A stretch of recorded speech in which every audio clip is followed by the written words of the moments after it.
जिस शिव महापुराण की कथा को अपन सुनने के लिए बैठे हैं, यह कोई साधारण नहीं है। 24,000 श्लोकों का अपार समुद्र है।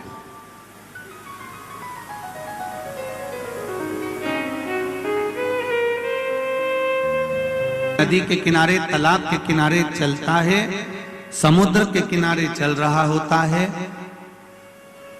एक व्यक्ति वो होता है जो समुद्र के किनारे चल रहा है और समुद्र की लहरों से आनंद की अनुभूति कर रहा है।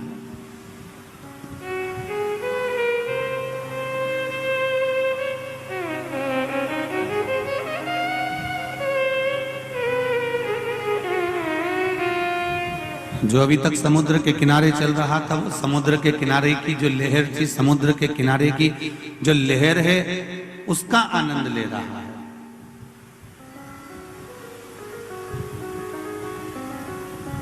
और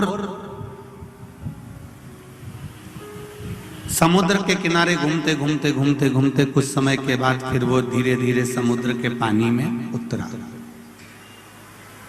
अब समुद्र के पानी में उतरा तो उसको और आनंद आया। उसने अटखेलियां करी, बैठा रहा, पानी उछालने लगा, लहरों का आनंद लेने लगा। अब वो धीरे धीरे समुद्र की लहरों में तैरना सीख गया तो उसको और आनंद आने लगा।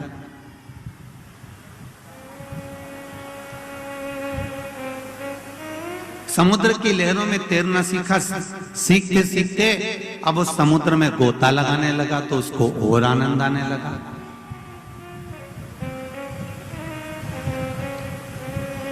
और धीरे धीरे जब वो गोता लगाने लगा, कूद कर समुद्र के थाह में जाने लगा और वहां से मोती निकालकर सीप में से लाने लगा तो उसको आनंद की अनुभूति होने लगी। एक बात अपने जीवन में उतार कर रखना, श्रोताओं का एक अलग अलग भाव होता है। एक श्रोता वो होता है जो समुद्र के किनारे पर घूम रहा है, एक श्रोता वो होता है जो लहरों का आनंद ले रहा होता है, एक श्रोता वो होता है जो तैरना सीख गया होता है, एक श्रोता वो होता है जो गोता लगाना सीख गया होता है, एक श्रोता वो होता है जो बिल्कुल नीचे तक जाता है और मोती निकाल कर ले आता है। बस कथा के श्रोता भी उसी तरह होते हैं।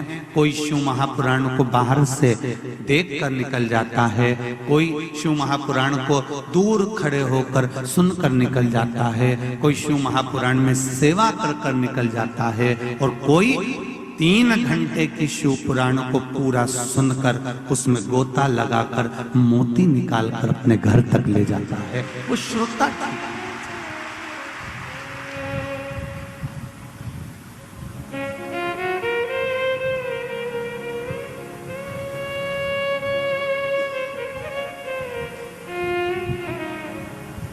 एक बाज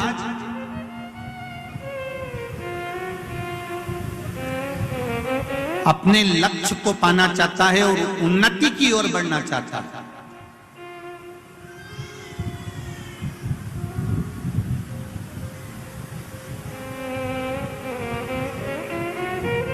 आपको अगर उन्नति की सीढ़ी पर चढ़ना है, आपको उन्नति की अग्रण्य भाग पर बढ़ना है, आप बनो बाज।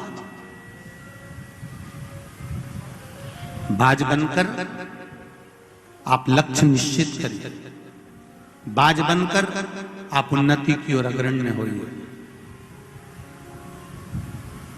आगे बढ़ने के लिए आप बाज बनिए, मना नहीं है। उन्नति करने के लिए आप बाज बनिए, मना नहीं है। पर उन्नति करने के लिए धोखेबाज मत बनिए, ये शिव पुराण का।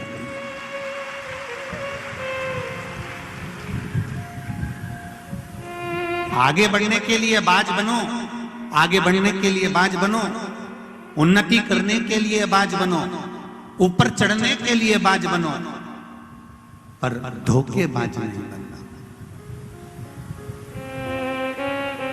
किसी को धोखा देकर आप उन्नति की सीढ़ी पर चढ़ भी जाओगे तो जिंदगी भर आपका हृदय आपको कचोटेगा।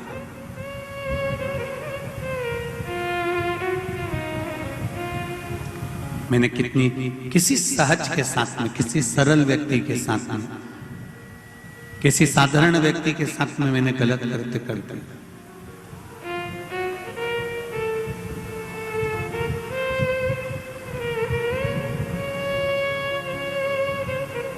मनुष्य का शरीर है, मानव की देह है, चाहे आप हो, चाहे सियोर वाला महाराज हो, चाहे दुनिया का कोई व्यक्ति हो, मृत्यु लोक में अगर वो जन्मा है तो उसके जीवन में उसको दुख तो सहन करना ही पड़ेगा। कोई ऐसा नहीं है कि हम अलग से पैदा हुए कि ऊपर से कहीं टपक गया सियोर वाला महाराज हो, या कोई बहुत पहुंचा हुआ व्यक्ति ऊपर से टपका होगा, नहीं नहीं नहीं। मेरे राम जी का जन्म भी इसी भूमंडल पर हुआ है, पृथ्वी पर मेरे राम जी प्रकट हुए हैं। मेरे भगवान कृष्ण भी इसी पृथ्वी पर प्रकट हुए हैं। स्वामी विवेकानंद भी इसी पृथ्वी पर प्रकट हुए हैं। रामकृष्ण परमहंस भी इसी पृथ्वी पर प्रकट हुए हैं। मीरा, कर्मा, नामदेव, ध्रुव, प्रहलाद, चाहे वो धुनी वाले दादा क्यों ना हो, इसी पृथ्वी पर प्रकट हुए हैं। बस आपका स्वभाव, आपका विचार, आपकी दृढ़ता, आपकी दृष्टि कहां तक जा सकती है, आपको कहां तक पहुंचा सकती है, यह आपके ऊपर।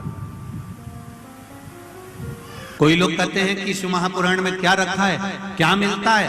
हमारा निवेदन है, एक बार 7 दिन की शिव महापुराण की कथा को किसी पंडाल में बैठकर श्रवण कर देखना, बिना दिखावे के लिए नहीं, अहंकारवश नहीं, किसी को दिखाने के लिए नहीं, केवल मन से 7 दिन की शिव महापुराण की कथा किसी पंडाल में बैठकर दिल से श्रवण कर देखना।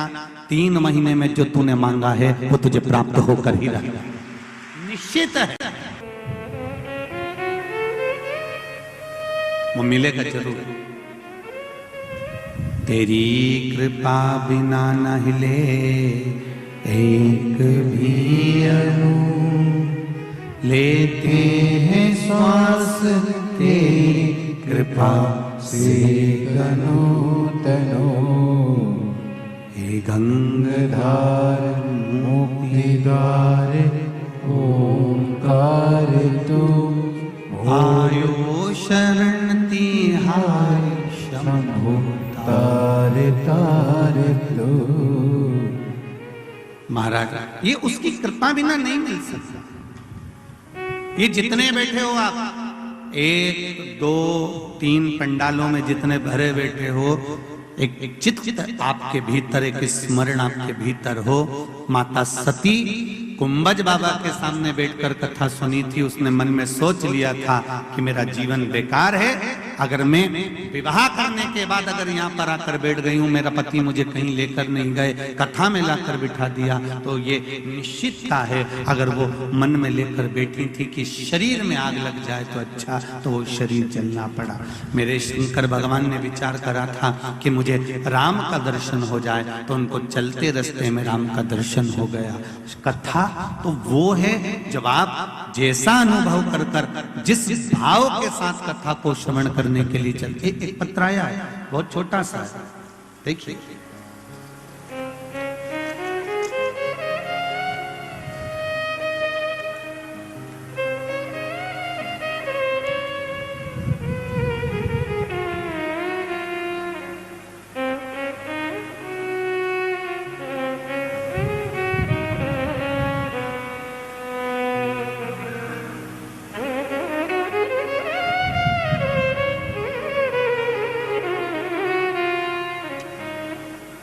रूप सिंह जी सोलंकी, विशाल नगर, खंडवा, मध्य प्रदेश से हैं। कहीं बैठे हो तो हाथ हिलाइएगा।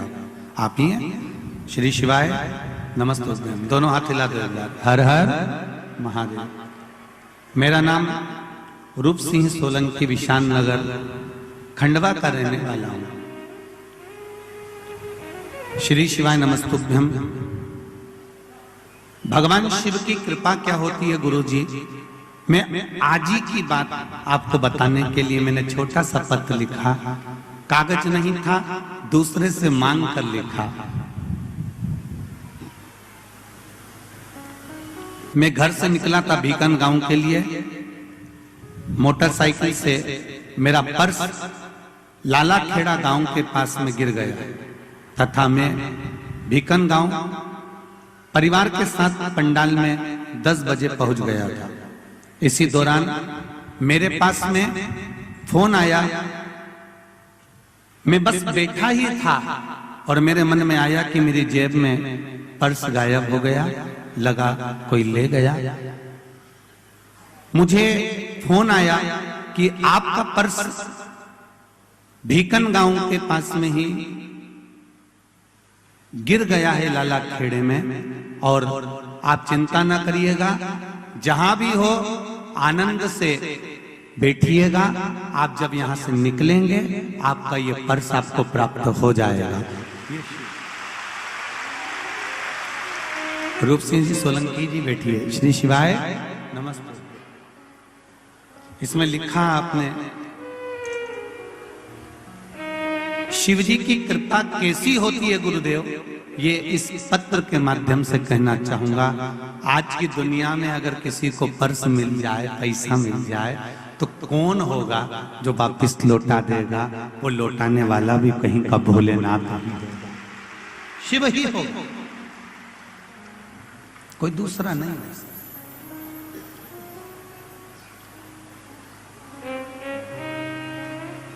फिर कहूंगा आप लोगों से, जितने भी भीकन गांव के लोग कथा सुन रहे हैं या जितने भी श्रोता भाई बहन कथा सुनने के लिए बाहर से आए हैं, आप लोगों से एक निवेदन जरूर करूंगा कि दिल से कथा सुनना।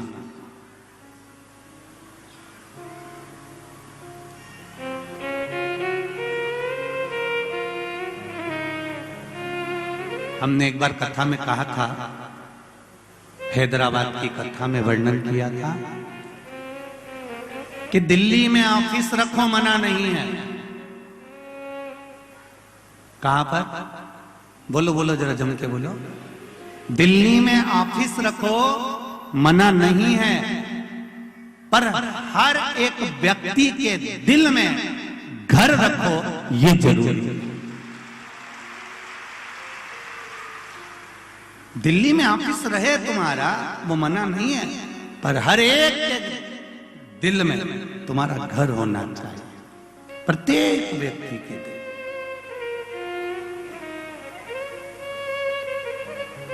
ये 24,000 श्लोक की शिव महापुराण की कथा अगर आपके हृदय में बैठी है, आप श्रोता बनकर इस कथा का रसपान कर रहे हैं, ना जाने कितने कितने लोग, करोड़ों करोड़ों लोग हैं जो प्रतिदिन शिव महापुराण का इंतजार करते हैं, टीवी का चैनल बदल बदल के देखते हैं, कथा आ रही है, कथा आ रही है, एक दूसरे से पूछते हैं। पूरे भीकन गांव के जितने भी भक्त लोग हैं, कल हमारा जब आगमन हुआ हमने देखा आप लोगों ने अपने अपने दरवाजों पर घी के दीप जलाकर रखे थे, कोई ने रंगोलियां बनाकर रखी थी, कोई आतिशबाजी छोड़ रहा था। ये आपका आत्मीय प्रेम है। आपने हमारा स्वागत नहीं करा है, आपने शिव महापुराण का स्वागत करा है कि हमारे भीकन गांव में आई है, संपूर्ण विश्व का कल्याण करेगी, निश्चित।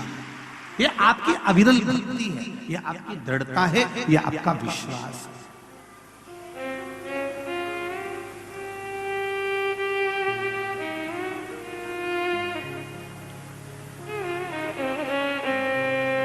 और क्या मिलेगा इस कथा के बाद में, ये तो मेरा वो दानी ही जाने। कार्तिक के महीने की शिव महापुराण की कथा है, वो क्या देगा और कितना देगा वो कुबेर भंडारी ही जान सकता है, कोई नहीं जान सकता। वो कितना देगा वो आपको बांटने वाला। मिला है मौका,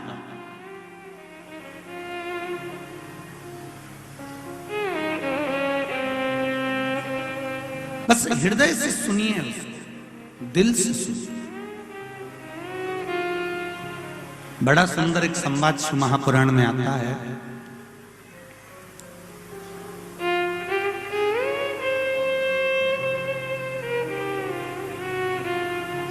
बिंदु और चंचुला का जो संवाद शिव महापुराण के अंतर्गत आया है, एक संवाद देवराज नाम के ब्राह्मण का भी है। एक अंदाजा लगाइए अपनी जिंदगी में, आप लोगों ने भी टीवी पर शिव महापुराण की कथा सुनी होगी और श्रवण कर भी रहे हैं, तो एक अंदाजा लगा कर रखना।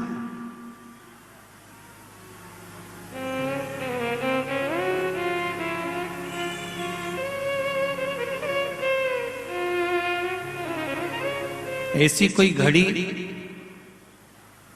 ऐसा कोई पल, ऐसा कोई नक्षत्र, ऐसा कोई समय, ऐसी कोई घड़ी, ऐसा कोई समय, ऐसा कोई पल, ऐसा कोई नक्षत्र और ऐसा कोई समय आपके स्मरण में हो तो जरूर बताना कि जिस समय पर भगवान तुम्हारे साथ में नहीं होता। एक आंवला नवमी की बड़ी सुंदर कथा आती है।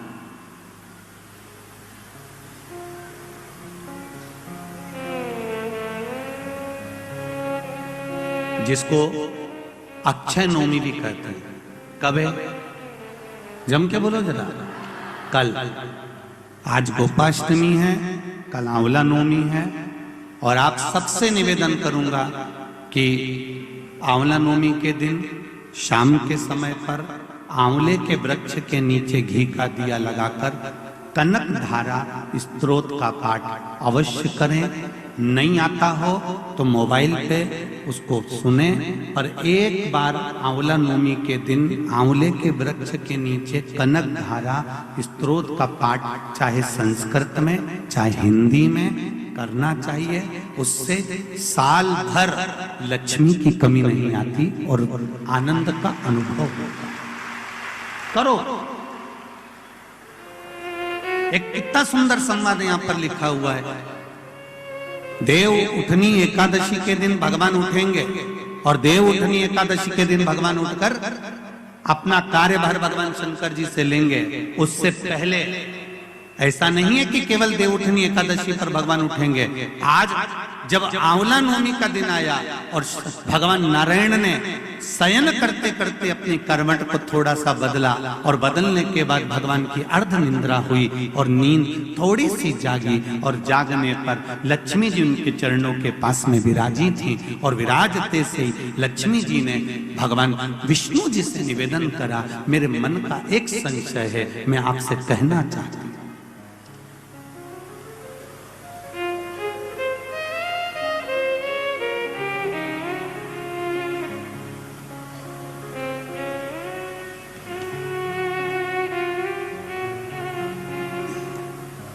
ये हमारे मन का भाव है कि हम भगवान को देव सोनी एकादशी पर सुलाते हैं और देव उठनी पर उठाते हैं।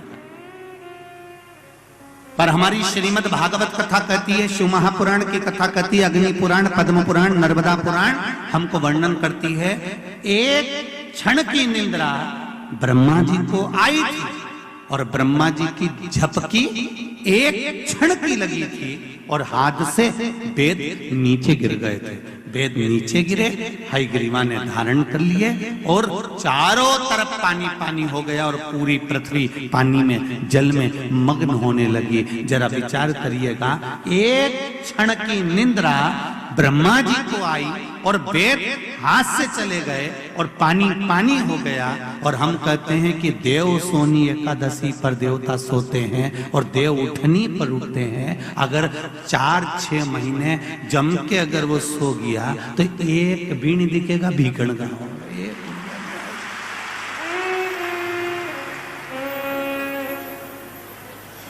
एक नहीं दिखने वाला। फिर तो लोग कहेंगे सियोर कहां गया और भीकण गांव कहां गया।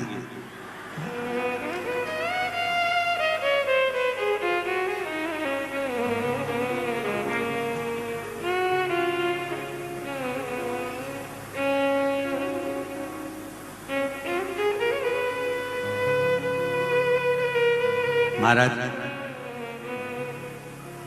ये सोने की तो भगवान की लीला। अगर सही तरीके से देखा जाए तो मेरा परमात्मा कभी नहीं सोता।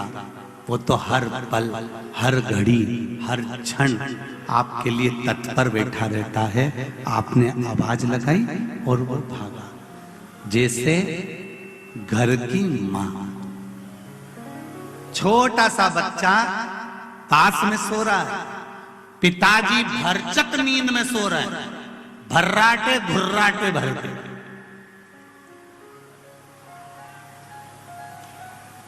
पिताजी को कोई मतलब नहीं, वो तो बस दुकान से आया ने उन्हें पूरा दुकान की गिराकी करी ने, सटर मटर गिरा के आया ने, रोटी मोटी जीनी, 2-4 गप्पे हमारे दोस्तों के साथ घूम फिर के आया ने, पसरी गया, सोया। और वो सोया और सोते ही फिर तो रात भर जम के सोया ने, सवेरे उसकी नींद खुली। पर घर की जो माँ होती है, घर की जो माता होती है, जिसके पास में छोटा सा बच्चा सो रहा होता है, उस माँ की नींद कैसे होती है?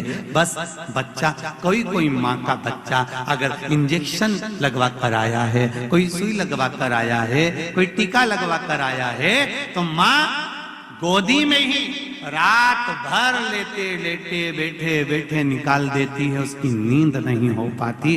फिर सुबह तैयार होकर अपने काम में लग जाती है, उसके चेहरे पर सल नहीं आता। यह माँ। और अगर कहीं का पुरुष हो ना, तो 25 बार के बता दे, 2 दिन से मेरी नींद नहीं हुई, धनतेरस से दिवाली तक, अब सोऊंगा और मुझे बिल्कुल डिस्टर्ब मत करना, परेशान मत करना। और यही बात जगदम्बा के दे तो बोल दे, वो कह दे तुम तो दुकान पे बैठे रहे, ये ढिग, ये घर में ढिग लगाइए, चौक पूरा सफाई करिए, तुम तो केवल दुकान पे बैठे थे। पर उससे पूछो, बेचारी है रानी बन के आई थी,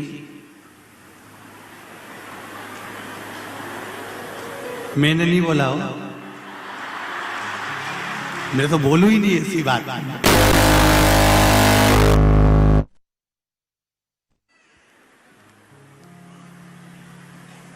राधे, ऐसी बात अपने को नहीं बोलना हो, तुम तो समझ जाओ बस ये सारा में। और रानी बन के आई थी,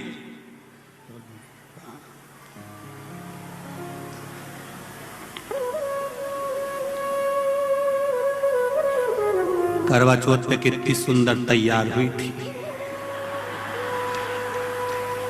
और धनतेरस के एक दिन पहले इसको देख लो, बस उतना में समझ जाओ।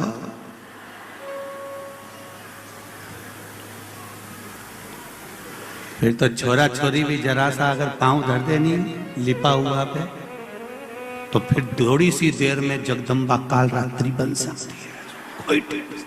उतनी देर में तो कहा जा रहा है, उनंग से निकाल, इनंग पांव धर दिए, तोड़ी थोड़ी होने। इसने छोरा के नहीं किया, वो नहा के आ रहा था, नहीं बेरू, क्योंकि सारा में कह दिया इधर डर मत देना, ये तो तुम सोच लो। छोरा सुना कि नहीं सुना, उन्हें बाथरूम में सुन लिया कि इधर से निकल के नहीं जाना, तो उतना दूर से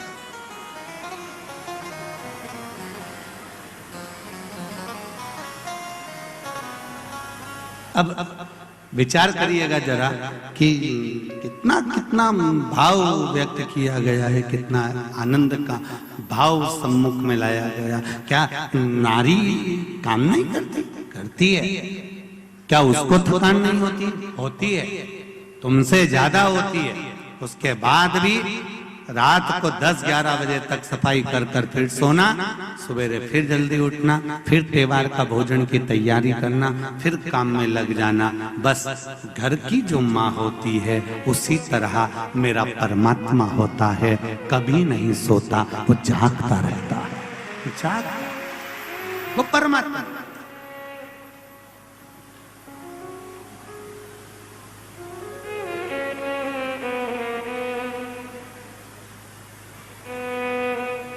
एक पति नौकरी करता है, एक पत्नी नौकरी करती है। पति नौकरी कर कर आएगा, बैग पटकेगा, सोफे पर पांव रखकर बैठ जाएगा, टीवी चालू करेगा, मोबाइल पर व्हाट्सएप चलाएगा और आवाज लगाकर बोलेगा चाय ला कर दो। पत्नी जाएगी, चाय ला कर देगी, बच्चों का इंतजार करेगी। वो भी नौकरी से आई है, तुम भी नौकरी से आए हो।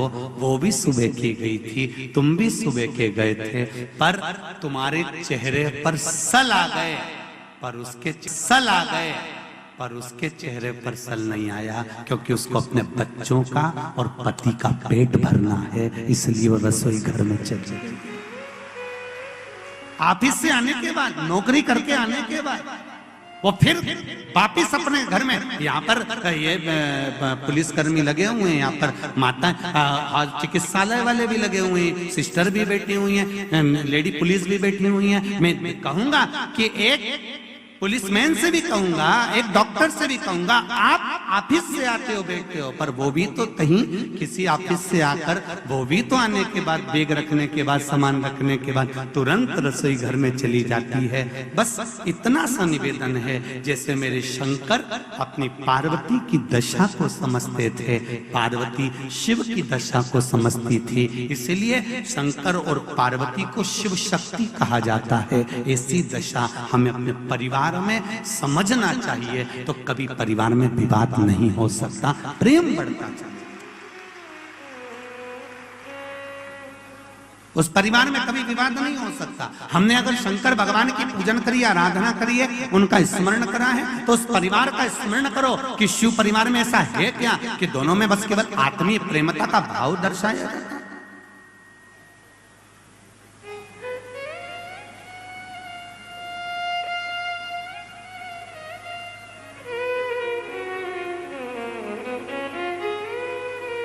देवराज नाम का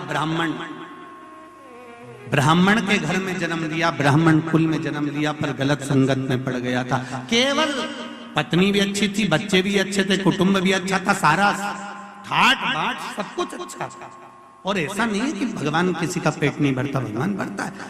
आंवला नवमी की कथा कहती है, आंवला नवमी का स्मरण करता है कि भगवान नारायण कर्मठ बदले, तो माता लक्ष्मी जी ने पूछ लिया, प्रभु निंद्रा से जाग गए हो क्या? भगवान विष्णु ने कहा मेरा उठने का, तो अब देखो तुम्हारा उठने का समय अगर शाम को सुबह 5:30 बजे है और उसके पहले आपकी नींद खुल जाती है, तो आप पलंग पर पड़े रहते हो, नेत्र भले खुले रहें और उठोगे 5:30 बजे ही, पलंग छोड़ोगे 5:30 बजे ही। देव सोनी एकादशी पर भगवान सोए और देव उठनी एकादशी पर भगवान उठ रहे हैं। उससे पहले जो आंवला नवमी आई, इसको अक्षय नवमी कहा जाता है, इसको आनंद की नवमी कहा जाता है, भंडार भरने वाली नवमी कहा जाता है। उस दिन दिया गया, भरा गया, पुण्य समाप्त नहीं होता, इसलिए इसको अक्षय नवमी भी कहा जाता है। तो लक्ष्मी जी के मन में भाव उत्पन्न हो गया। लक्ष्मी जी ने कहा प्रभु मेरे को पूछना है आपसे कुछ, मेरे मन का संशय मिटा दीजिए। तो भगवान ने पूछा वो संशय कौन सा?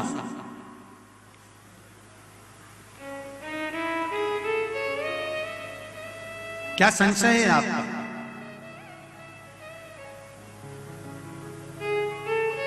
मेरा संशय केवल इतना सा है, क्या सोने से पहले आपने भगवान शंकर को पूरी सृष्टि का भार दिया था? क्या शंकर भगवान पूरी सृष्टि को सही से चला रहे हैं? आपको ज्ञात है? भगवान विष्णु बोले हाँ,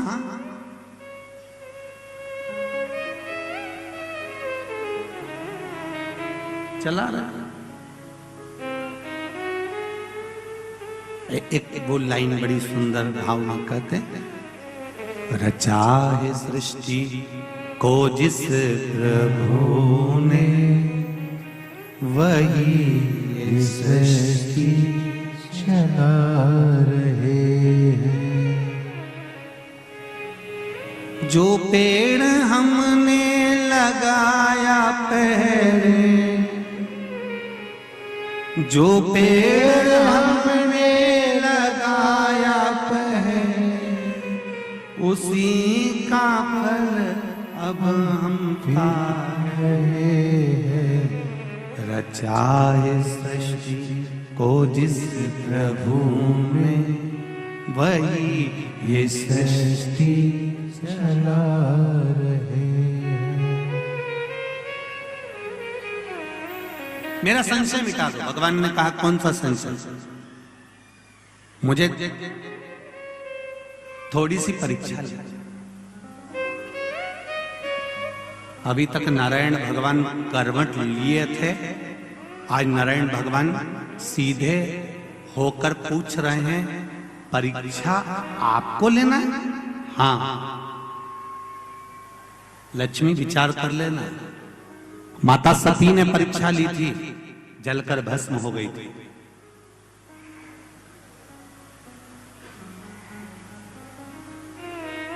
माता ज्योति ने परीक्षा ली थी, ज्योत के रूप में जलती रही थी।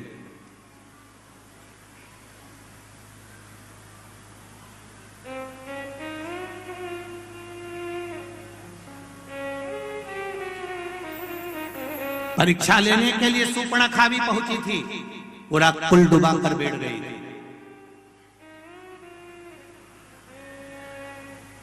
फिर विचार कर ले लक्ष्मी, परीक्षा लेना सरल है पर परीक्षा का रिजल्ट बड़ा कठिन है। लक्ष्मी जी बोली नहीं नहीं, मेरे को तो बस केवल एक परीक्षा लेना है। क्या भगवान शिव पूरी सृष्टि के भार को सहज अच्छे से संभाल रहा है? तो नारायण ने बोला लक्ष्मी, तुम्हारे मन में क्या शंकर भगवान के प्रति भेद उत्पन्न हो रहा है? शिव जी के प्रति भेद उत्पन्न हो रहा है? मेरा एक निवेदन भीकन गांव की धरा से संपूर्ण श्रोता भाइयों से निवेदन है, शंकर भगवान पर कभी भेद उत्पन्न मत करना। क्या शिव जी को जल चढ़ाने से ऐसा होता है? क्या बेलपत्री खाने से ऐसा होता है? पहले चढ़ाकर देखो, खाकर देखो, लाभ हो तब विचार करिए कि हाँ होता है। एक पत्र आया है, देखिए।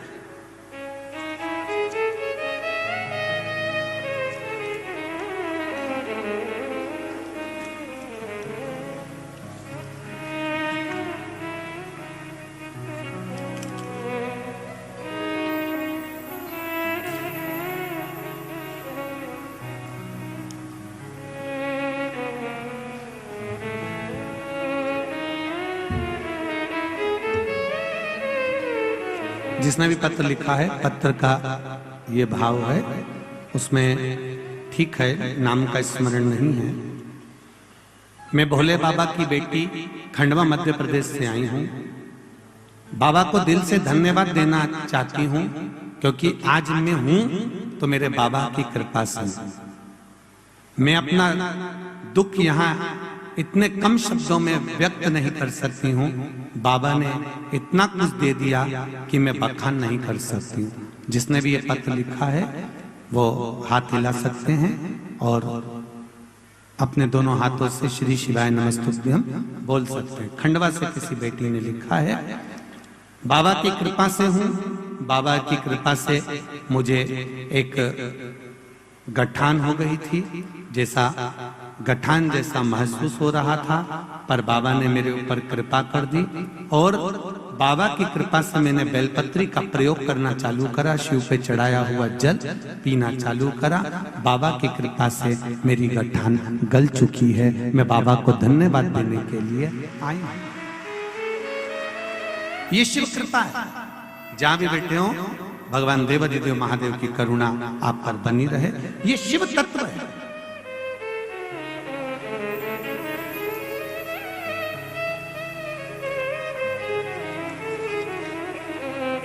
शिव की कृपा बिना नहीं हो सकता। पहले स्वयं कर देखो। लक्ष्मी जी ने भगवान शंकर पर थोड़ा सा संशय जताया, क्या सृष्टि का भार तत्व ठीक चल रहा है? क्या सृष्टि का ये क्रम ठीक चल रहा है?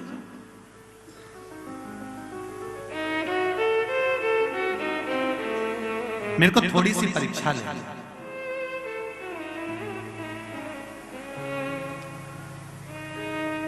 बहुत ध्यान दीजिएगा। शिव पुराण कहती है दुनिया की परीक्षा लो पर भगवान की नहीं। एक भक्त की जब परीक्षा ली जाती है तो बैकुंठ का सिंहासन डोल जाता है।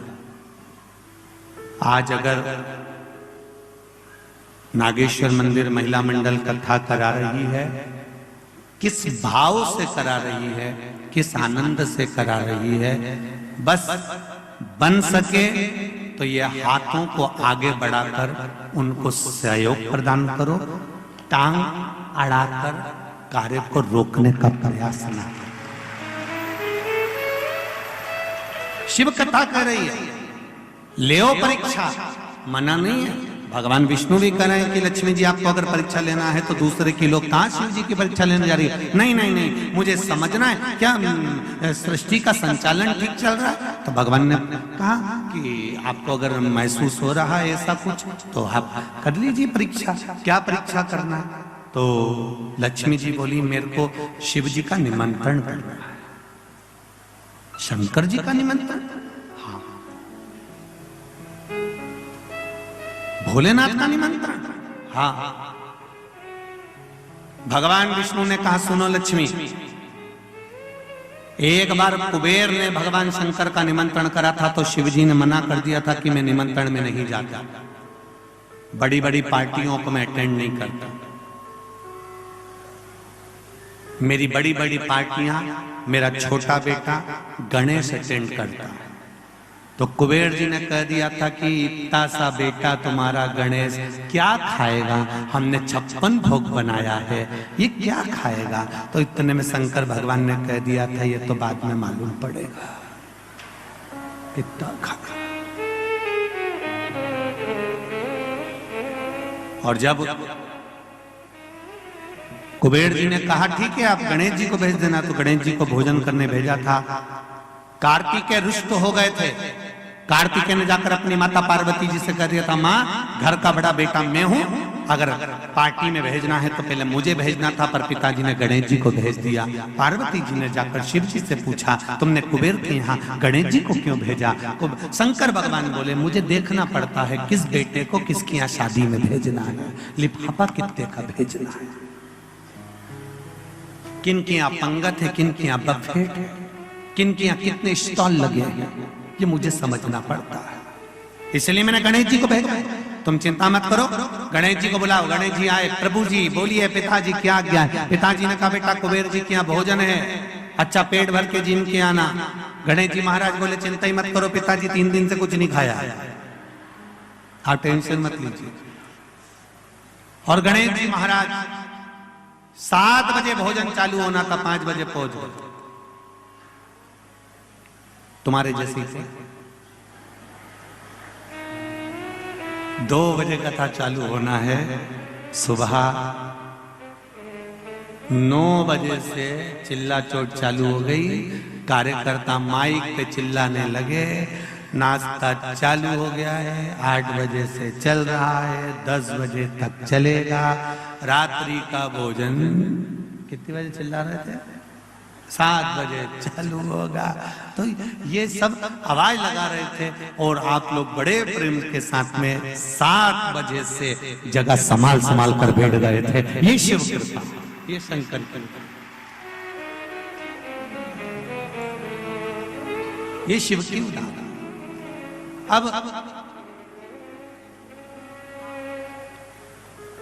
महाराज गणेश जी महाराज 5 बजे पहुंचकर 5 बजे पहुंचते से श्री गणेश जी महाराज ने आवाज लगाई, कुबेर भैया, कुबेर भैया। कुबेर जी तो नहीं थे, उनकी धर्मपत्नी निकल कर आई। उन्होंने कहा, कौन? मैं विनायक गणेश। कैसे आना? भोजन कर। भोजन तो 7 बजे। पिताजी ने जल्दी भेज दिया कि पहले जिन के आ जाओ तो जल्दी से, मां भीड़ भड़का होगा, 33 कोटि देवता आए हैं भोजन करने के लिए, जगह नहीं मिलेगी, पहले चले जाओ। तो पत्नी दौड़ कर गई कुबेर जी के पास, वो गणेश जी आए तो जिमा दे, अच्छा है, फुर्सत होंगे जितने जिम के चले जाएंगे, टाइम बचेगा, जा जिमा। लगा दी चौकी, बैठ गए गणेश जी। जिमना चालू हुआ, थाली आ गई, भोजन करना चालू करा। जो भोजन करना चालू करा, छोटे से गणेश जी महाराज इतना खाए, इतना खाए, इतना भोजन करा, इतना खाया, जो रखा था कुबेर के खजाने में 33 कोटि देवी देवताओं के लिए जो भोजन बना था, वो कुबेर जी के यहाँ गणेश जी 15 मिनट में निपटा गए। 15 मिनट। खास खास आइटम ज्यादा निपटा है। अपन जैसे थे, बफेट में जाओ तो रोटी कौन खाए, पहले स्टॉप,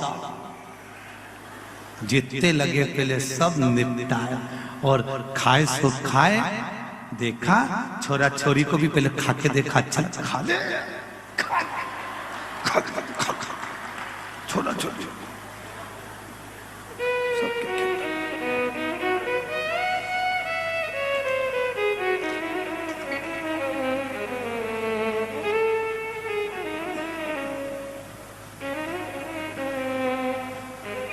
अब गणेश जी ने खाया, इतना भोजन पाया, इतना भोजन पाया, सारा भंडारा खाली हो गया। कुबेर जी की पत्नी कुबेर जी के पास दौड़ कर गई, स्वामी स्वामी स्वामी करते हुए। कुबेर जी ने पूछा क्यों घबरा रही है, क्या हुआ? कि भोजन भोजन क्यों, क्या हो गया? गणेश जी ने कर लिया। नहीं वो तो बैठे ही, अभी तो कह रहा है तो तू उनको भोजन करा रही है? हाँ तो कब का आया? 5 बजे का। तो क्या अभी तक जी में दिया? हाँ तो पानी दे के आना। कि 3 बार ले गई। गणेश जी बोल रहे थे कि अभी नहीं पीऊंगा। तो पूछ ले कब पिएंगे? तो क्या आधा पेट भरा अंदर तब पीऊंगा। तो अभी आधा भी नहीं हुआ। नहीं तो भोजन करा। तो क्या कुबेर के भंडार में जितना भोजन था 33 कोटि देवताओं का बना था, सब जीम गया। सूखा माल तो के सूखी सामग्री अंदर आने ही नहीं दे रिया। रसोई घर तक तो पहुंचती नहीं, हॉल में रोक के निपटा जाता। कुबेर जी दौड़कर भगवान शिव जी के पास गए। प्रभु गणेश जी, शंकर जी ने पूछा गणेश जी को क्या हुआ? बस सब खा गए। 7 बजे मेरे यहाँ पर 33 कोटि देवता आएंगे, मेरी हंसी उड़ जाएगी नाथ। भगवान शिव ने कहा था कुबेर तूने मेरे दरवाजे पर आकर कहा था कि आप चिंता मत करो, मेरे यहाँ इतना भोजन बनेगा, इतना भोजन बनेगा, कोई भूखा नहीं जाएगा, खूब जोरदार में भंडारा करूंगा। ये जानकर भगवान शिव ने कहा इतनी ऊंची वाणी नहीं बोलना चाहिए, बोलना चाहिए तो एक बात बोलो, जैसा भोलेनाथ कराएगा वैसा कर दिया जाएगा। हमारी सामर्थ्यता नहीं, हमारी सामर्थ्यता नहीं कि हम कर सकते।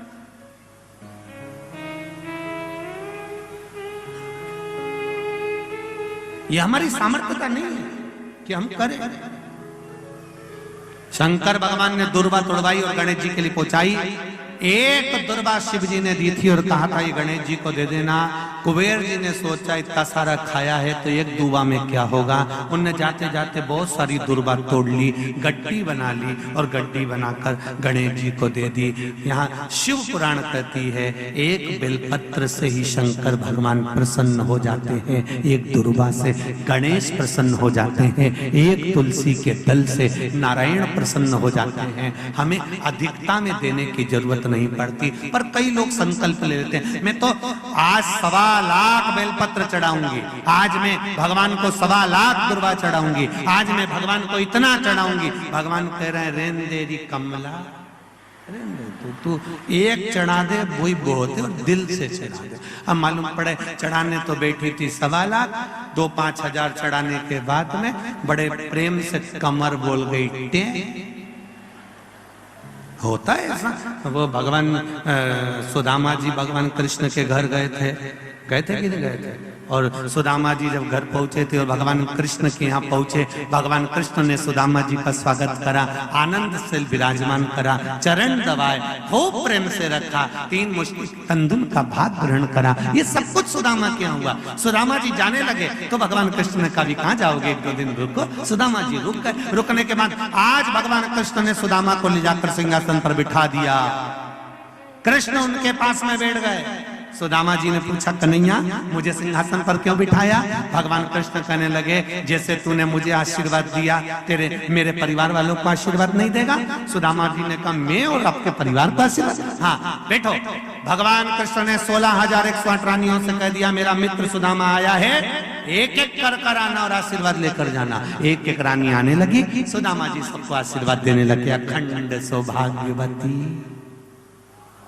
बोलो तो पूरा बोलो, पूरा बोलो जरा। आज गोपाष्टमी अच्छे से बोला। अखंड सौभाग्यवती भव, अखंड सौभाग्यवती, पूरा पूरा बोलो, सांस बोलती लो जरा।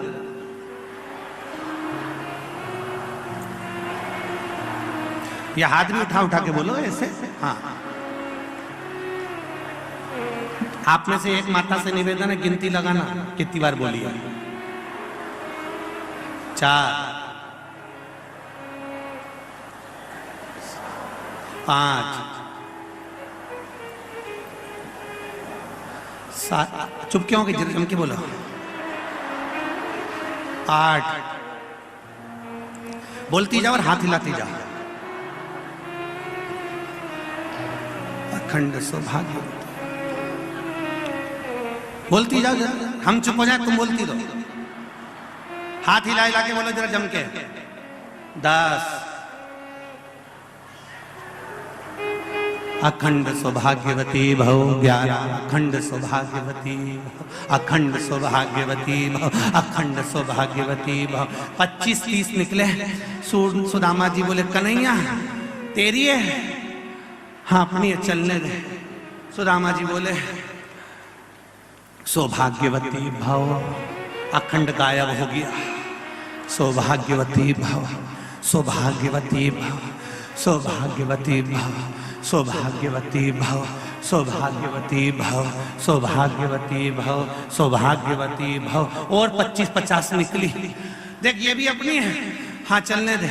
भव भव भव भव भव भव भव भव भव भव। सुदामा जी ने कृष्ण से पूछा ये भी तेरी है? हाँ और चलने दे। हो हो हो हो। सुदामा जी कृष्ण से बोले इधर आ, एक बात सुन ले, मेरी तरफ से तेरे को आशीर्वाद दे देता हूं। अगर इन सबको आशीर्वाद देता रहा तो मेरी पत्नी को सौभाग्य का आशीर्वाद की जरूरत पड़ जाएगी। तेरे हाथ जोड़ू, मुझे मेरे घर छोड़िया। दादा इनको मैनेज कैसे करता होगा? तेरे हाथ, मुझे मेरे घर छोड़िया। भगवान कृष्ण बोले सुदामा अभी तो मेरी धर्म पत्नी आएंगी 16,108, उसके बाद मेरे बच्चे आएंगे। भगवान सुदामा जी ने पूछा कितने हैं?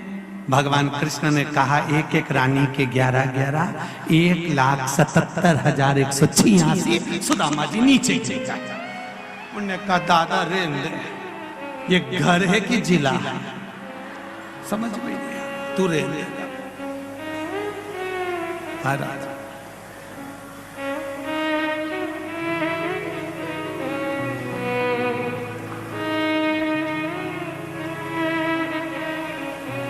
क्या ये शिव है, उसकी परीक्षा।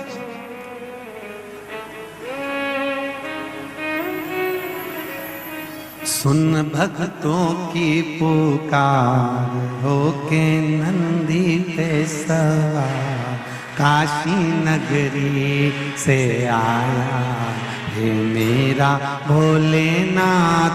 सुन के भक्तों की पुकार होके नंदी पे सवार, काशी नगरी से आया मेरे भोलेनाथ। सुन के भक्तों की पुकार होके नंदी पे सवार, काशी नगरी से आए मेरे भोलेनाथ। सुन के भक्तों की पुकार होके नंदी पे सवार, काशी नगरी से आए मेरे भोलेनाथ। सुन के भक्तों की पुकार होके नंदी पे सवार, काशी नगरी से आए मेरे भोलेनाथ। सुन के भक्तों की पुकार होके नंदी पे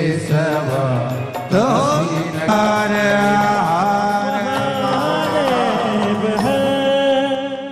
अपने स्थान पर बैठकर भगवान शिव के मूल मंत्र का स्मरण करें। काशी आज सुंदर भीकन गांव, मां नर्मदा जी का पावन तट। बाबा देवादिदेव महादेव से विनय करें, शिव महापुराण के मूल मंत्र का स्मरण करके अपने हृदय की बात आज गोपाष्टमी के दिन भगवान शिव से भाव से कहें। बाबा हमारे मन के भाव को आनंदित करें, भक्ति देवे, आनंद देवे। श्री शिवाय नमस्तुभ्यं। श्री शिवाय नमस्तुभ्यं। श्री शिवाय नमस्तुभ्यं। श्री शिवाय नमस्तुभ्यं। श्री शिवाय नमस्तुभ्यं। श्री शिवाय नमस्तुभ्यं। भोला सब दुख काटो मारा, ओ भोला सब दुख काटो मारा।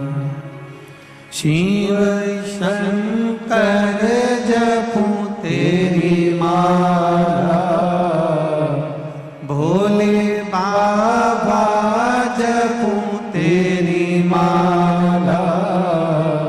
भोला सब दुख काटो मारा, ओ भोला सब दुख काटो मारा। भगवान शिव कृपालु दयालु उदार। शिव महापुराण की कथा कर रही है। लक्ष्मी जी भगवान शिव को परीक्षा के लिए निमंत्रण दे रहे हैं और भगवान आए। भगवान विष्णु ने मना करा, परीक्षा मत लो। भक्त की भगवान की कभी परीक्षा नहीं लेनी, मत ले परीक्षा, पर नहीं माना। आपकी आज्ञा होगी तो मैं अवश्य देखना चाहती हूं कि सृष्टि का वर्णन, सृष्टि का जो निराकरण है, सृष्टि का जो भाव है वो सही चल रहा है, सृष्टि का संचालन सही चल रहा है कि नहीं चल रहा, मुझे देखना।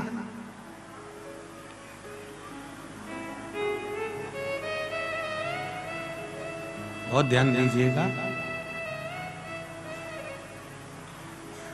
परिवार चलाने वालों से संबंध केवल यहीं तक का रहता। कहां तक? केवल मृत्यु लोक तक, केवल मृत्यु लोक।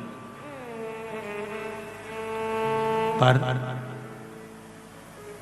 आप जिस मंदिर में जल चढ़ाने के लिए जाती हो, कौन कौन चढ़ाता है? एक लोटा जल सब चढ़ाते हो? रखो रखो रखो। जिस मंदिर में आप एक लोटा जल चढ़ाने के लिए शिव मंदिर में जाती हो, शंकर भगवान को एक लोटा जल समर्पित कर कर आती हो। शिव पुराण कहती है परिवार चलाने वालों से संबंध केवल मृत्यु लोक तक रहता है और शंकर जी पर जल चढ़ाने वालों का संबंध अंत वैकुंठ तक रहता है। वो संबंध समाप्त ही नहीं, वो संबंध कभी समाप्त नहीं होता। ब्रह्म कुमारी आश्रम में, ब्रह्म कुमारी आश्रम की बहनें, दीदियां, आप कभी अगर जाएंगे ब्रह्म कुमारी आश्रम में तो ब्रह्म कुमारी आश्रम की दीदियां, माताएं, बहनें आपको बताएंगी कि एक बिंदु से ये जीवन चालू होता है और अंत में एक बिंदु पर जाकर समाप्त हो जाता है। एक बिंदु से चालू हुआ और एक बिंदु पर जाकर समाप्त।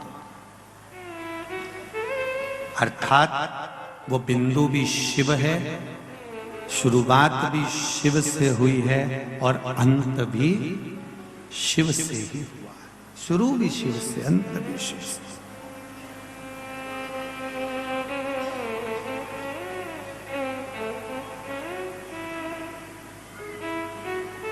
कितना सुंदर कहा है।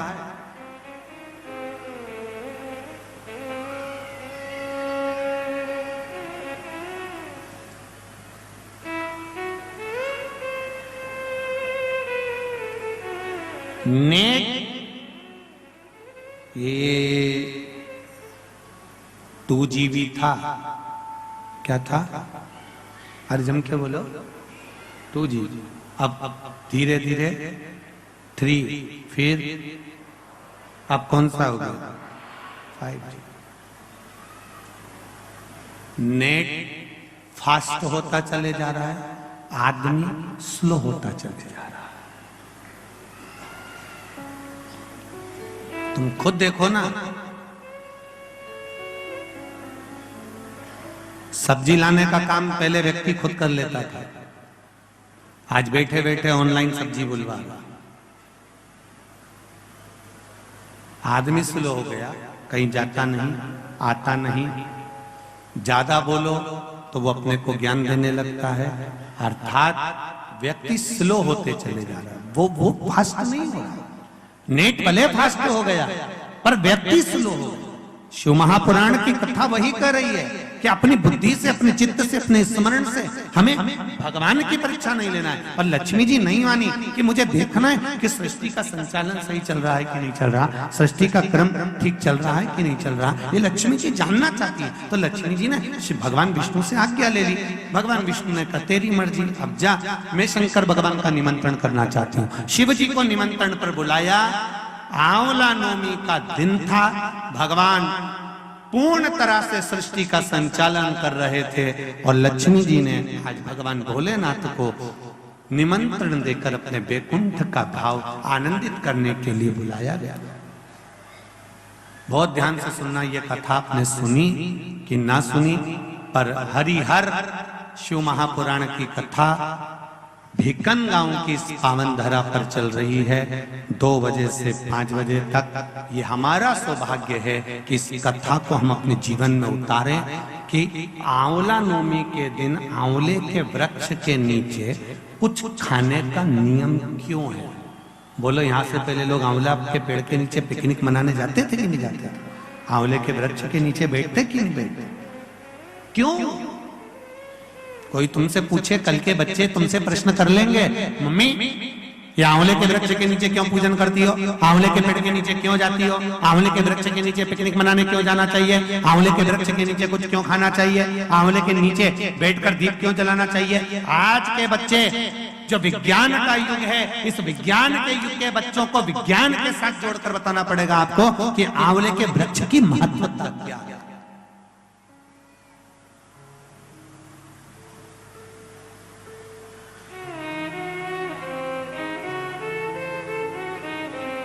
हम कई बार कथा में कहते हैं, आपको अगर शिव महापुराण पर लगता हो कि सीवर वाले महाराज जी ने ये कथा कहाँ से बता दी, वो कथा कहाँ से बता दी, तो एक आध बार गीता प्रेस गोरखपुर की शिव पुराण लेकर आओ, एकांत में बैठो, 1-1, 2-2 घंटा अच्छे से पढ़ाई करो, उसका एक एक शब्द अपने चित्त में, अपनी वृत्ति में, अपने जीवन में उतारो, एक एक शब्द उतारो। पहले लोग नहीं जानते थे, लोगों ने बहुत कहा श्री शिवाय नमस्तुभ्यम कहां से आ गया, कोई ने नया मंत्र बना लिया, किसी ने नया मंत्र दे दिया। फिर लोगों ने शिव पुराण पढ़ी, विद्येश्वर संहिता पढ़ी, उसमें से निकाला, फोटो खींचा, लोगों के समझ में हाँ इसमें है। विरोध करने वालों को ये तो मालूम होता नहीं, वो तो एक ने किसी ने भेज दिया, उनने इधर से फॉरवर्ड करा, उधर भेज दिया, उधर से उठाया, उधर भेज दिया, उन्होंने पढ़ा तो ही नहीं। फिर किसी ने कहा काली मिर्ची का तो कहीं लिखा ही नहीं है, फिर किसी ने काली मिर्ची का पढ़ा, फोटो खींचा, तब इनको नहीं तो काली मिर्ची, काली मिर्ची, काली मिर्ची दुनिया में चल। जब तक पढ़ोगे नहीं तब तक ज्ञात होगा नहीं, और जब तक ज्ञात नहीं होगा तब तक लोग शिव महापुराण का कोई उपाय होगा, कोई व्यवस्थित बताया गया होगा तो लोगों को लगेगा ये फालतू की बात है, ये कोई होता है क्या, ऐसा होता है क्या? और वो होता है। ये पत्र लिखा, ये बच्चे का फोटो भी लगाया और ये पत्र भी लिखा। ये कोई श्रीमती ज्योति गजरात सोलंकी लुहेरा खुर्द खलघाट से आई हैं। कहीं बैठी हो तो हाथ हिलाइएगा, आप दोनों ही हैं। श्री शिवाय नमस्तुभ्यम दोनों हाथ ऐसे कर एक बार हिला दीजिए, हर हर महादेव।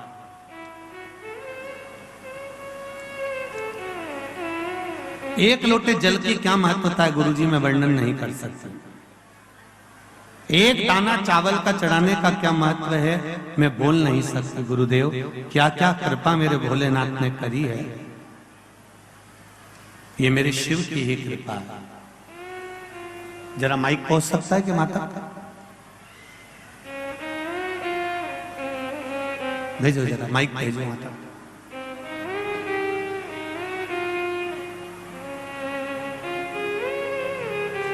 आपने लिखा है दीदी, मैम श्रीमती ज्योति गजरात सोलंकी लोहेरा खुर्द खलघाट से आई हूं, मेरा मोबाइल नंबर ये है। गुरुदेव इतना कर्जा था जीवन में, इतना कर्जा था कि शरीर पर पड़ी हुई सारी ज्वेलरी, सारा जेवर बैंक में रख दिया गया था गिरवे।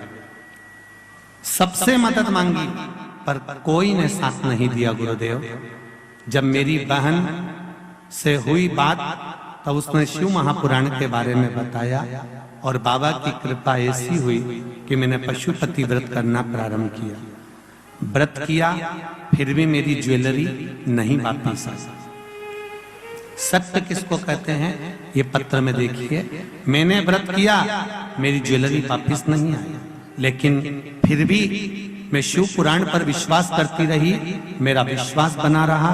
मैंने फिर दूसरी बार व्रत किया और बाबा की कृपा से फिर मैं सीहोर कुबेरेश्वर धाम पहुंच गई। वहां पर पितृपक्ष में शिव महापुराण की कथा चल रही थी, तब मैं वहां पहुंची और बाबा से विनती कर आई। 2018 से बैंक में मेरी रकम गिरवे रखी हुई थी, एक तन पर कान का कुंडल तक नहीं था। 2021 में बाबा से निवेदन करा और बाबा ने मेरी बात सुनकर मेरी पूरी ज्वेलरी कर्जा चुकाकर मुझे दिलवा दी। श्री शिवाय नमस्तुभ्यम। माइक आ गया आपके पास? माइक आया? माइक पर बोलिए श्री शिवाय नमस्तुभ्यम। श्री शिवाय नमस्तुभ्यम गुरुजी। पहले तो रोइए मत, रोइए मत। अब तो बाबा ने हाथ पकड़ लिया, आपने पत्र में लिखा है, फिर काय को रोना? बाबा पर कहाँ से आई हो? मैं लुनेरा खुर्द से खलघाट के पास। क्या नाम है आपका? ज्योति जी सोलंकी। बाबा ने कृपा करी? हाँ गुरुजी बहुत कृपा करी, मेरे पास बताने के लिए शब्द नहीं है, बहुत कृपा करी उन्होंने मेरे पर। बस बाबा की यही कृपा बनी रहे। आपने लिखा है कि आपका पूरा जेवर बैंक में पड़ा हुआ था। हाँ गुरुजी 3 साल से बैंक में ही था। मैंने सबसे मदद मांगी, किसी ने मेरी मदद नहीं की। फिर मनावर मेरी बहन से मैंने बात की, उसी ने बताया कि आस्था चैनल पर शिव पुराण आती है तो सुन और पशुपतिनाथ का उपास कर। फिर मैंने सुनी और पशुपतिनाथ का उपास किया, 5 व्रत किया, मेरा काम नहीं हुआ। फिर पितृ मोक्ष की शिव पुराण में मैं सीहोर गई थी, बहुत भीड़ थी, पंडाल के बाहर कथा सुनी, बैठने की भी जगह नहीं थी, पर मैं बाबा को धोख लगा के आई और बोल के आई। आते ही सही मैंने पशुपतिनाथ डबल किया और नवरात्रि में मेरी रकम सारी ज्वेलरी छूटकर बाहर आ गई। बैठिए बैठिए विराज। श्री शिवाय नमस्तुभ्यम। बाबा की कृपा बनी रहे। ये शिव है ओ घड़ी, क्या वर्णन करूं मैं उसका, क्या महाराज। मैंने तेरे ही भरोसे ओ बाबा, तेरे ही भरोसे हवा बिच उड़ती जवानी। बाबा डोर हटो छठीला में कटी जवानी। भोले में तेरी पतन, शंभू में तेरी पतन। हवा बिच उड़ती जावागी। बाबा डोर हटो छठीला में कटी जावागी। हमारा तो केवल इतना सा निवेदन आप सबसे दिल से सुनो, और मेरी माताओं से भी निवेदन है, अपने अपने पतियों से भी कह देना कमाने के लिए पूरी जिंदगी पड़ी है। बच्चों से भी कह देना बेटा पूरा जीवन मोबाइल चलाना मना नहीं, पर 3 घंटे की शिव महापुराण की कथा बीकन गांव में कहीं नर्मदा मैया की कृपा से हो रही है। चलो कथा सुनो। नहीं मिलने वाला मौका, कहीं ये नागेश्वर महिला मंडल, शिव मंदिर महिला मंडल का कहीं शिव जी से कोई संबंध हो गया होगा, तो भीकन गांव में ये शिव पुराण आ गई है। ना जाने किसके भाग्य से आई है, तो शिव जी किसके भाग्य से आई, ये तो भोलेनाथ जी जाने। घर के पतियों से भी कहो, परिवार वालों से भी कहो, वापिस नहीं मिलेगी। 3 घंटा बैठकर मेरे साथ आप कथा को सुनो। अभी तक दुकान पर बैठकर जो कमाया वो परिवार के लिए कमाया, और 3 घंटे यहाँ बैठकर जो तुम पुण्य की कमाई करोगे वो तुम्हारी खुद की होगी, जो जिंदगी सवार किसी दूसरे की नहीं है, ये अपनी कमाई, अपनी। और जितने भी आसपास से कथा सुनने आ रहे हैं, गाड़ियों में, ट्रालियों में, बसों में, छोटे छोटे मोटरसाइकिल वाहनों से, उनसे भी निवेदन है, विश्वास लेकर शिव महापुराण की कथा में जाना कि मेरा शंभू मुझे मिलेगा, मेरा बाबा मुझे मिलेगा। केवल ये माता नहीं कर रही कि मेरा कर्जा चूक गया। यहाँ ना जाने कितने कितने बैठे होंगे जो अपने दिल की बात माइक पर कहना चाहेंगे, ऐसा नहीं है। परंतु समय की भी अवस्था रहती है, समय का भी क्रम। ये बाबा से लगाव तो तुम पहुंचे हो। शिव कथा का महाराज लक्ष्मी जी ने भगवान भोलेनाथ जी को कार्तिक का महीना, आंवला नवमी, अक्षय नवमी का दिन भोजन का निमंत्रण दिया।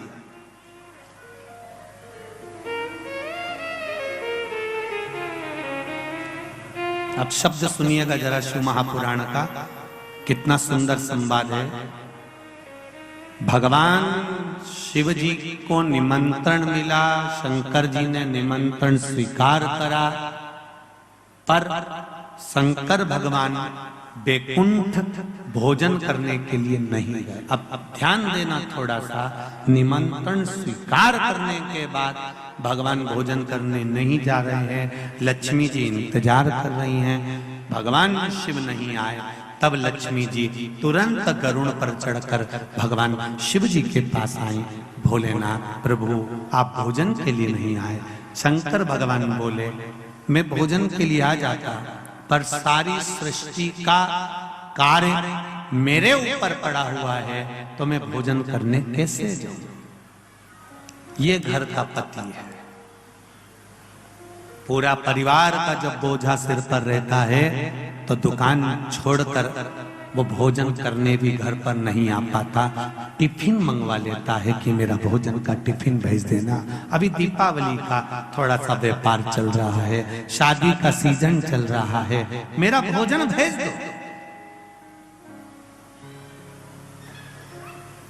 तो लक्ष्मी जी ने कहा,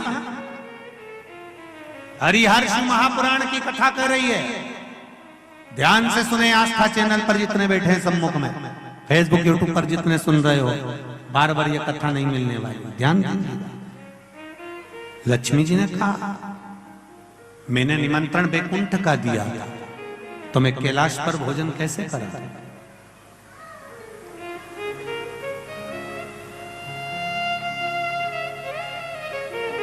निमंत्रण बैकुंठ का है, तो फिर मैं कैलाश पर भोजन कैसे कराऊं?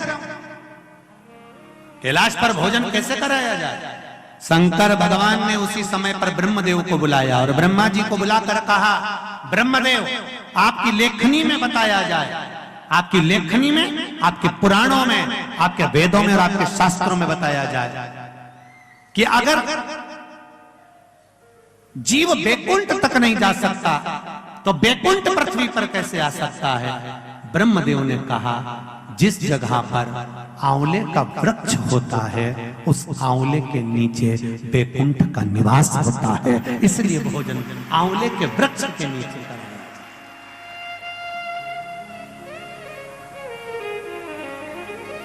कल आंवला नवमी है, आंवले के वृक्ष की पूजन मेरी माताएं, मेरी दीदियां, मेरी बेटियां जब करें, भाई लोगों से भी निवेदन है, समय निकाल कर, केवल माताओं के लिए आंवले का वृक्ष नहीं है, आपके लिए भी है।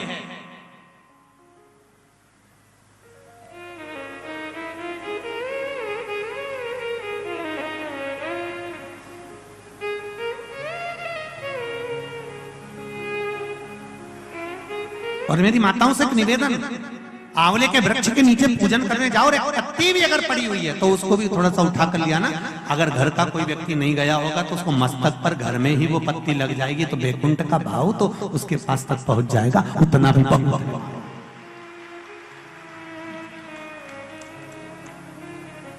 हमने मारवाड़ में देखा है कि आंवले के वृक्ष की पूजन करते समय माताएं आंवले की छाल का भी स्मरण करती है। अपनी चीटी उंगली अंगुष्ठ से मारवाड़ी माताएं उसको भी अपने पल्लू में लेकर आती है, दीप प्रज्वलन करती है, उसको अलमारी में लाल वस्त्र के अंतर्गत तिजोरी में रखती है। क्यों? क्योंकि वो बैकुंठ का एक हिस्सा, बैकुंठ का एक भाव।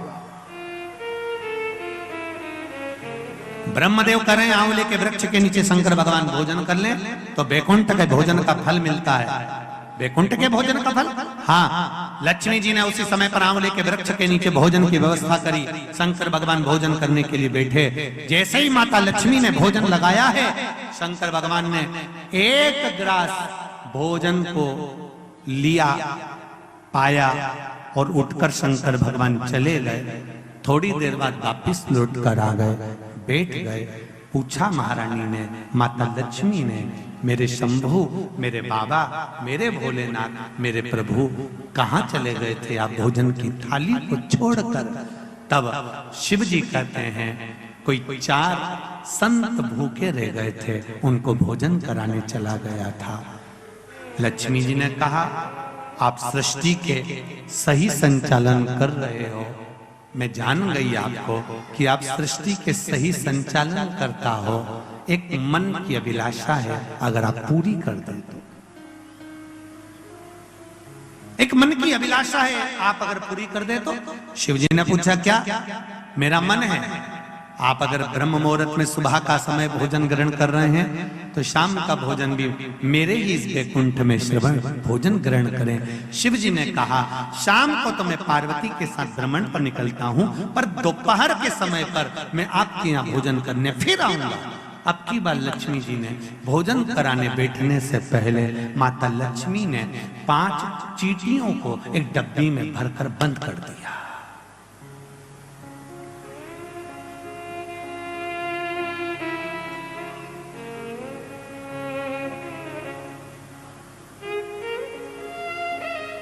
पांच चींटियों को माता लक्ष्मी जी ने डब्बी में बंद कर दिया, भरकर बंद करा।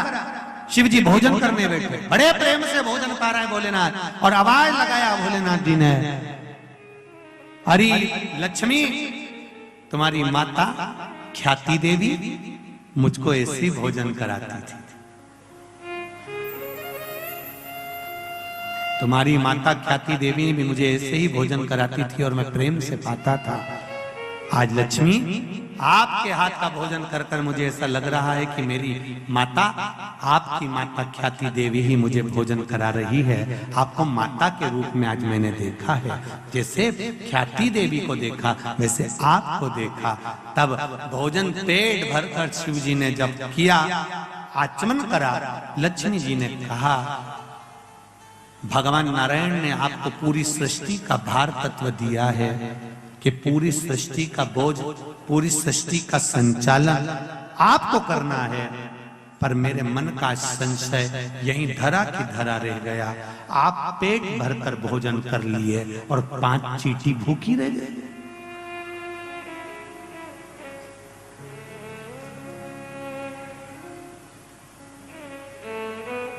पांच चींटियां भूखी है। शिव जी मुस्कुराकर बोले, अरियो लक्ष्मी, कौन कहता है कि 5 चींटी भूखी है? कहां है चींटियां? लक्ष्मी जी कहती है, डब्बी में मैंने चींटी बंद कर रखी। 5 चींटियां भूखी है और आपने भोजन किया। जब भगवान विष्णु ने अपनी सृष्टि का भार आपको दिया था, तो बिना उनको भोजन कराया आपने भोजन कैसे कर लिया देवाधिदेव महादेव? शंकर भगवान कहते हैं लक्ष्मी, किसी पर आक्षेप लगाने से पहले, उंगली उठाने से पहले ये 3 उंगलियां अपनी ओर जाती हैं कि अपने अंदर झांक कर देखो कि तुम कैसे हो। पहले विचार करो फिर उंगली उठाओ। लक्ष्मी जी, पहले डब्बी में जो चींटियां हैं उनसे पूछो उनने भोजन किया कि नहीं किया। मैंने तो सुबह से चींटियों को बंद कर कर रखा है, भोजन कहां से कर लेंगे? डब्बी खोली, चींटी के मुख में चावल का छोटा सा भाग फंसा हुआ था। लक्ष्मी जी की आंख से जल बहने लगा। भोलेनाथ, इनके मुख में चावल कहां से आ गया? शिव जी ने कहा, लक्ष्मी, तू जब चींटियों को बंद कर रही थी ना, तो तुझे दोष ना लगे, इसलिए तूने चींटियों के चरण को धोख लगाया था कि मेरे साथ परीक्षा में तुम शामिल हो जाओ, मेरे साथ थोड़ी देर के लिए तुम डब्बी में बंद हो जाओ। माना तुमको कष्ट होगा, इसलिए मैं सिर झुकाकर तुमको नम्र करती हूँ, क्षमा मांगती हूँ। जब तू क्षमा मांग रही थी, तेरे कुंकू में जो चावल फंसा था, क्षमा मांगते समय डब्बी में गिर गया था। वो चावल चींटियों ने ग्रहण करा। वो अक्षत, वो चावल चींटियों ने ग्रहण किया।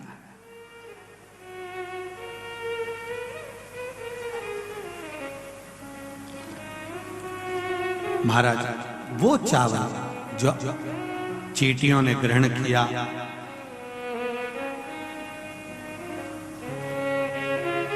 बस चींटियों का भोजन पहले हुआ है। लक्ष्मी जी की आंख से जल बह रहा है और रो रही है। फिर निवेदन करूंगा, किसी पर उंगली उठाने से पहले, किसी को अपशब्द कहने से पहले, किसी को ताना देने से पहले, किसी को आड़ा टेढ़ा बोलने से पहले, अपने मोबाइल पर, फेसबुक पर, यूट्यूब पर किसी ने कुछ लिख दिया, किसी के लिए उस पर कमेंट्स करने से पहले 50 बार सोचो समझो कि बात सही है कि गलत है। हर एक का साथ गलत चीजों में मत दो, नहीं तो जिंदगी नरक जैसी निकल जाती है। पूरा जीवन समझ, उसको समझना पड़ेगा। इसलिए तुम भगवान के चरणों में बारंबार प्रणाम कर कर, प्रभु हम भी शरणागत हैं, स्वीकार करो तो जाने। पर भगवान शिव से मन से, हृदय से, चित्त से, भाव से निवेदन करें, भाव भक्ति से भगवान से प्रार्थना करें। मूल मंत्र का स्मरण, भगवान को अपने हृदय की बात कहकर भाव से करें। श्री शिवाय नमस्तु, श्री शिवाय नमस्तु, श्री शिवाय नमस्तु, श्री शिवाय नमस्तु, श्री शिवाय नमस्तु। भोला सब दुख काटो मारा, ओ भोला सब दुख काटो मारा। शिव शंकर जपूं तेरी माला, भोले बाबा जपूं तेरी माला। भोला सब दुख काटो मारा, ओ भोला सब दुख काटो। भगवान शिव से प्रार्थना करी है लक्ष्मी जी ने कि मुझसे गलती हो गई बाबा, क्षमा चाहती हूं, मैंने थोड़ा सा गलत सोच लिया, विचार कर लिया, आप क्षमा करें मुझको। शंकर भगवान ने कहा लक्ष्मी जी क्षमा मत मांगो, एक काम कर दीजिए। क्या? बस एक कार्य चाहिए, अक्षय नवमी आंवला नवमी के दिन जो आंवले के वृक्ष के नीचे दीप दान करेगा शाम के समय पर संध्या काल के अंतर्गत, तो उसके घर में कभी संपदा की कमी ना हो। लक्ष्मी जी ने कहा प्रभु आपकी आज्ञा, मैं स्वीकार करता, मैं स्वीकार करता। जितने भी लोग कथा श्रवण कर रहे हैं और जो लोग नहीं सुन पा रहे हो, इस कथा की एक छोटी सी बात जनमानस तक पहुंचाइए कि आंवले के वृक्ष के नीचे आंवला नवमी के दिन शाम के समय दीप दान अवश्य करें, जिससे आपके जीवन में खुशियां समाहित हो, जीवन में आनंद की अनुभूति हो, जीवन का सुख प्राप्त। शंकर भगवान आनंद से विराजित हुए। देवराज नाम का ब्राह्मण जो चोरी कर कर धन लेकर शिव जी के मंदिर में जाकर बैठा था, जिसने शिव महापुराण का छोटा सा संवाद सुन लिया था और अंत में कैलाश धाम चले गया था, केवल शिव पुराण का थोड़ा सा संवाद। एक माता ने लिखा है, श्रीमती दमयंती बघेल, कृष्ण सरोवर कॉलोनी खंडवा से आई है, कहीं बैठी हो तो हाथ जरूर हिलाइएगा। दमयंती जी बघेल जहां बैठी आप ही हैं, दोनों हाथ हिला दो। आपने पत्र में लिखा है, पत्र तो बहुत बड़ा है और उस पत्र में आपने बहुत सी चीजें लिखी है कि मेरे को पशुपतिनाथ व्रत का क्या लाभ मिला, तीर्थ का दर्शन, कॉलोनी में प्लाट अटका हुआ था, मिल नहीं रहा था, वो भी बाबा ने कृपा कर कर दे दिया, और भतीजे की शादी को 19 साल हो गए थे, कोई संतान नहीं थी, दे दी बाबा ने, हो गए बस। 19 साल भतीजे की शादी को हो गए थे और कोई संतान नहीं हुई। तब सारे डॉक्टरों को दिखाकर हार गए और डॉक्टरों ने भी कहा कोई योग नहीं है। तब आंकड़े की जड़ का उपाय जो बताया था वह करा और बाबा की कृपा से बहू को 8वां महीना चल रहा है। ये शिव कृपा। विराजिए श्री शिवाय नमस्ते। बैठे, शिव कृपा, भगवान शंकर की दया, उदारता।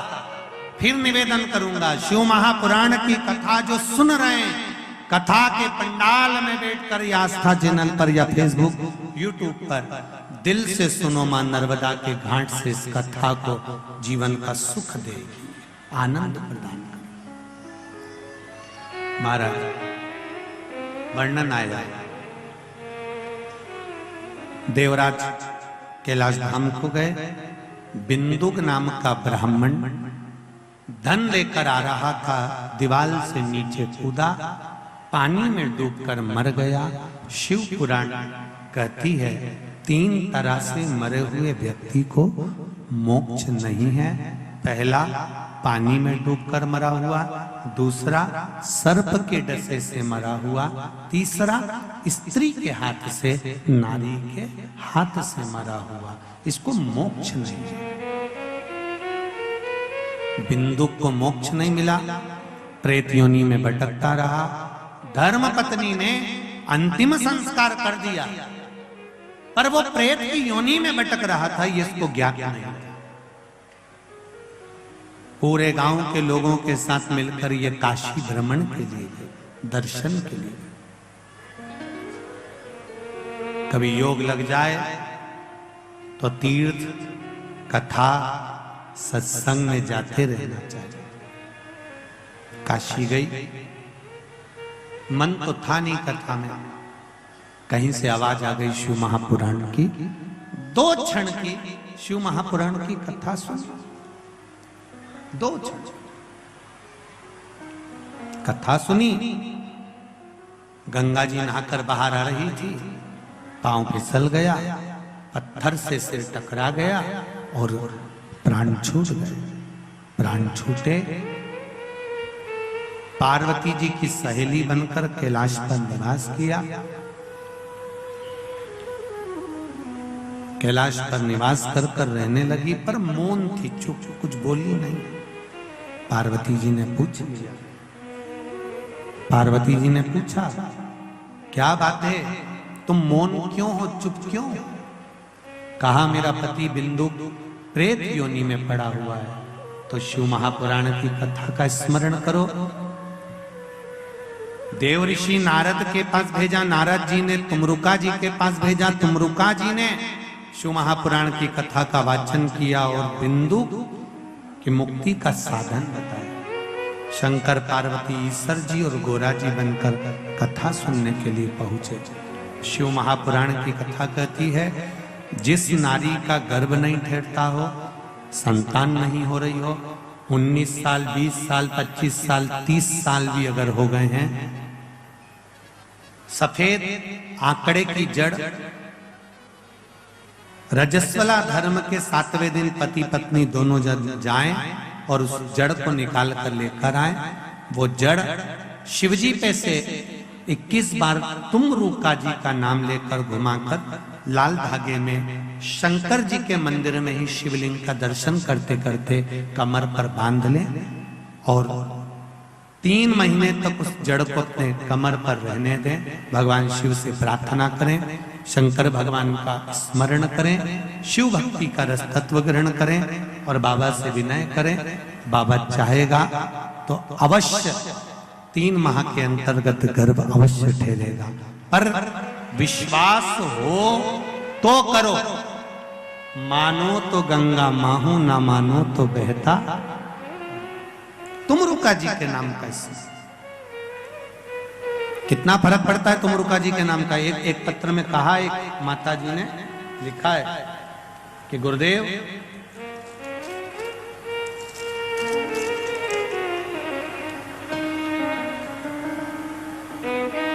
मेरा नाम है अनीता चौहान, सुदामा कॉलोनी सेंधवा, जिला बड़वानी से आई है। कहीं बैठी हैं आप ही हैं? दोनों हाथ हिला दो एक बार। श्री शिवाय नमस्तुभ्यम। गुरुदेव, डिलीवरी होना थी, जापा होना था, डॉक्टर ने ऑपरेशन का बोल दिया था, पर हमने भी शिव महापुराण की कथा सुनी थी और आपने कहा था तुमरुका जी का नाम लेकर गुड़ का प्रयोग कर डिलीवरी के लिए जाना, नॉर्मल होगी। पर डॉक्टर मानने को तैयार नहीं था, वो ऑपरेशन के लिए तैयार था। हमने उस हॉस्पिटल से निकाल कर दूसरे हॉस्पिटल में लेकर गए। वहां पर लेकर गए तो बहू के तकलीफ बढ़ गई और बढ़ने के बाद भी हमारा मन था कि नॉर्मल डिलीवरी हो, क्योंकि पहला बच्चा ऑपरेशन से हुआ था, बहुत तकलीफ में हुआ था। जब हम हॉस्पिटल में लेकर गए तो डॉक्टर ने मना कर दिया कि इस हॉस्पिटल में ये डिलीवरी नहीं हो पाएगी, इसको तो इंदौर ले जाओ। हम बड़वानी से इंदौर लेकर गए। बीच मार्ग में बाबा देवाधिदेव महादेव की कृपा हुई और शिव जी का नाम लेते रहे और एम्बुलेंस में ही नॉर्मल डिलीवरी बाबा की कृपा से हुई। ये शिव कृपा। बैठिए बहन। श्री शिवाय नमस्तुभ्यम। शिव तत्व को पहचान, भगवान शंकर को जान, भगवान तुमरुका जी के नाम का स्मरण हुआ। एक निवेदन कहेंगे, यदि जीवन में बच्चे भी अगर चिड़चिड़े होते हैं या क्रोध आता है या चिड़चिड़ापन रहता है या तकलीफ में रहता है, तो तुमरुका जी का नाम लेकर अगर शिव जी पर जल भी चढ़ाया जाए और उस जल का आचमन भी किया जाए तो घर में शांति का अनुभव। बच्चे अगर गलत मार्ग पर जा रहे हैं तो सही मार्ग की ओर जाना प्रारंभ हो जाते हैं। तुमरुका जी का नाम कोई साधारण नहीं है, ये वो नाम है जो भगवान के चरणारविंद का रसतत्व प्रदान करता है। भगवान शिव और पार्वती जी, सर जी, गोरा जी बनकर पधारे। जोरदार ताली बजाकर स्वागत करें।